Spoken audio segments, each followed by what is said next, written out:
هغه د خلع راځي، خلع صورت هغه جدا وي. لکه یو کور کې زمونږ نن سبا کورونو کې زیات تر ناچاقي ده. یو خو هغه ټولو مسلمانانو ته وایم چې یو سحر ماښام د استغفار اهتمام وکړي، او بل دا فقطع دابر القوم الذين ظلموا والحمد لله رب العالمین. د چا کورونو کې چې داسې ناچاقي وي، اختلاف وي، جګړې وي، خفګانونه وي، دوی د دې آیات ډېر ورد او وظیفه کوي. حضرت شاه صاحب لیکلي دي چې الله پاک به د دوی د کور دا مسایل او دا پریشانی ختمه کړي. و استغفار د ډېر زیات په قرآن حکیم کې رب العالمین فرمایي فقلت استغفروا ربکم انه کان غفارا يرسل السماء عليكم مدرارا ويمددكم بأموال وبنين ويجعل لكم جنات ويجعل لكم أنهارا ما لكم لا ترجون لله وقارا. د استغفار فائدې هغه چې کوم دی الله تعالی ذکر کړی دي. نو یو خدا د چې نبی علیہ السلام فرمایي چې زه سل پیری چې کوم دی زه شواروس کې الله نه بخنه غواړم، استغفار وایم. چې رسول الله علیه السلام دا عمل کوي، نو موږ او تاسو ټول له پکار دی چې موږ به استغفار وایو، د الله نه به بخنه غواړو. او دې کې ډیر مسائل چې کوم دی هغه د انسان حل کیږي.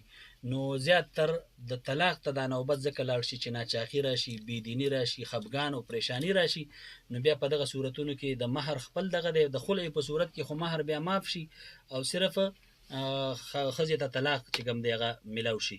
خو طلاق نن سبا شرح یقینا چې ډېره زیاته شوې ده، دومره ډېر په ننه خبره باندې. یو خو دا څو مسایل چې موږ ټول مسلمانان زده کړو، دا یو څو څیزونه داسې دي چې د دې رښتیا دروغ ګپ غوسه دی هم برابر دي، دا یو شانتي دي.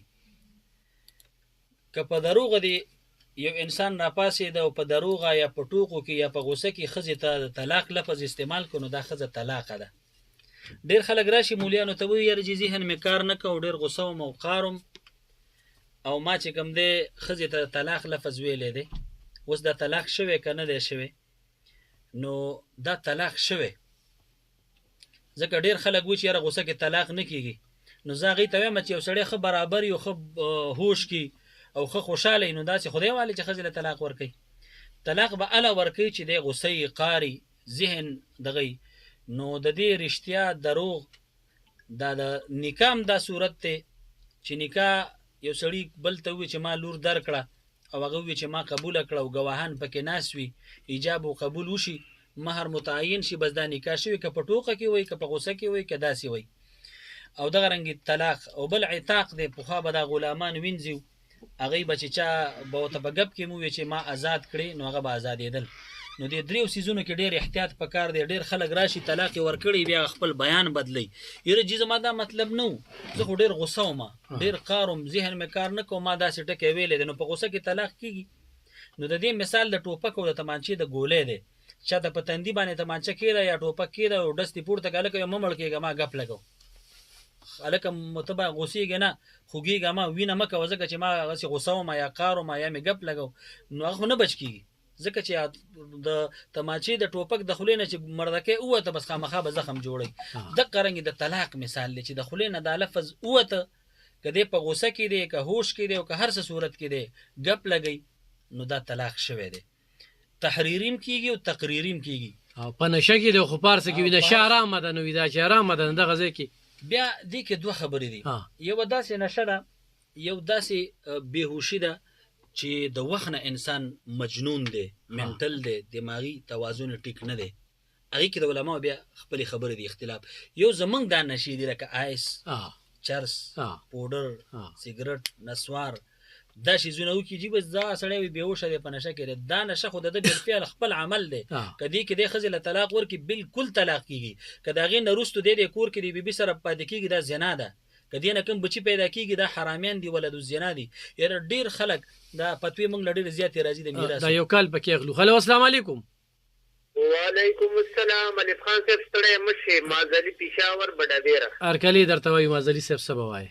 خوشحاله اوسې. تاسو ته هم سلام کوم، مفتي صاحب ته هم سلام کوم. مهرباني وایي. وعلیکم السلام. یو تپوس ترې کوم الف خان صاحب. جی جی. دا اکثر دا خلک چې کوم دی علماو ته ناست دي او بیان وي که نه، دا علما چې کوم دی هغې سره عام عوامو ته چې کوم دی نه دي د واجب نه واخلي، واده یا ورته وی چې دا کار به واده ټول لا سوچت کوي او نو واده باندې خو پکړم شته کنه جی نو لکه چې دا واده اوسو کده ونشو ځکه چې واده د کار لپاره به سوچ فکر هم تکي کنه صحیح بدی مفتی صاحب جواب صحیح وعلیکم السلام ورحمت الله.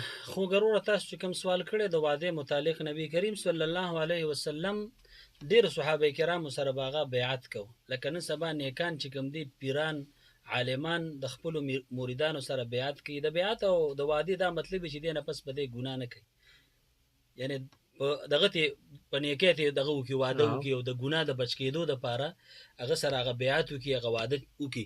نو حتی الوسه چې د ته یاد وي د وسلان دي یو خو د وس نسیوي پای خود باندې پکړ نشته، لا یکلف الله نفسا الا وسعها.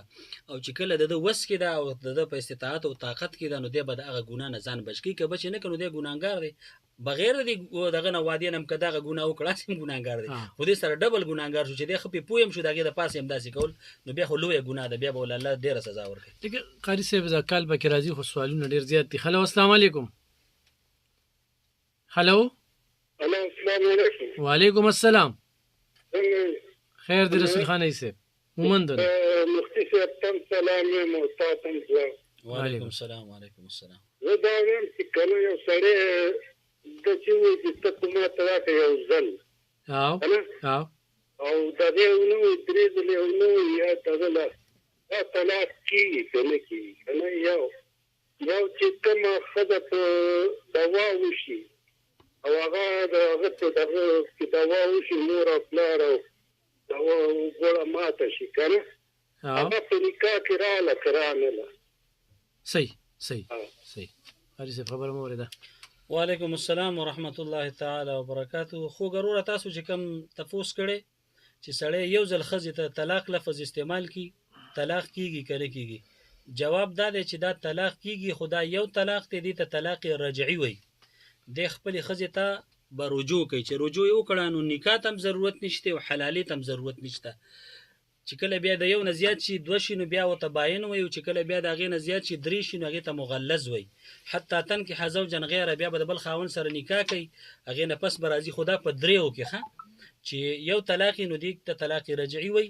د طلاق ډېر قسمونه دي، څه کنایي دي او دغه رنګې څه معلق دي او څه مغلظ دي څه باین دي څه رجعي دي اقسام سیوا دي که نه. نو دا تاسو چې کوم تپوس کړی دی دغه تپوس د دې دغه دا چې دا یو طلاق دی او دا رجعي دی. دویم تپوس دا پکې دغه خبره هم جاري ساتو خو زه کالر هم پکې ورو. هلو السلام علیکم. السلام علیکم جی. وعلیکم السلام. یاره دا ښکار دی چې دغه دا تاو مفتی صاحب سلامونه کومه. وعلیکم السلام. خدا کاجونه پکې ما د ډېرې ښکلې خبرې شروع کړې. مام دغه مطلب واسي قاری صاحب داسې خواهش ظاهر کړي ډېر زیات کال را روان دي او زما دونه سوالونه دي ډېر ښکلې خبرې. زه صحیح شه دا قاری صاحب زموږ دغه خبره یو وخه خو دغه کال را روان دي هغه خبره چې رسول خان صاحب د مومندونه کال کړو هغه جاری. جی دویمه خبره تاسو دا تاسو ک رسول خان صاحب دا تاسو غالبا چې که یو کس چاله خو کې د لور یا د خور دغه نکاح نه ده شوی خواږه ماږه پکې وخوړو ګوړه ماته او تاسو ته سوي نو دا صرف زمونږ پښتانه او ته نیوکه وي الکوي دغه مې ونیوله. خو دې سره ګوره چې ترسو نکاح نه ده شوی دا الک دی جنې سره په موبایل خبرې نشي کولای، نه په واتس اپ نه په میسنجر او نه دا مشکله خبره ده خزه صحیح او غالبا چې د دې په مقصد هم دا وکنه اسی جی لکه د مور پلار اکثر د لوریانو نه تاسو نه کوي ورې کی جون دې په دوله کې په کوم عمره کې ورکی جون دې په دوله کې اسلام په دې کې سوی د ډیر داسي چې هغه